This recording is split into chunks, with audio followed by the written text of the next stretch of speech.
பாலியல் வன்கொடுமை செய்து முக்கிய அரசியல் பிரமுகர்களுக்கு இரையாக்க கொடுமைப்படுத்தியதாக திமுக நிர்வாகி தெய்வச்செயல் மீது கல்லூரி மாணவி புகார் அளித்தும் திமுக அரசு நடவடிக்கை எடுக்காததால் செய்தி வெளியிட்ட செய்தியாளருக்கே தெய்வச்செயல் கொலை மிரட்டல் விடுத்திருக்கிறார்.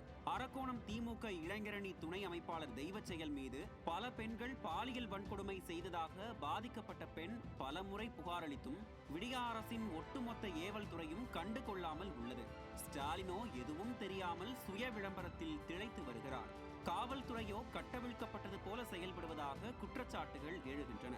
தெய்வச்செயலால் இதுவரை 15 பெண்கள் பாதிக்கப்பட்டுள்ளதாக புகார் எழுந்த நிலையில் காவல்துறையின் மெத்தன போக்கு, குற்றவாளிகளுக்கு துணை போகும் செயல் மற்றும் கட்சி தலைமையின் மௌனம் பொதுமக்களிடம் கடும் விமர்சனத்தை ஏற்படுத்தியுள்ளது.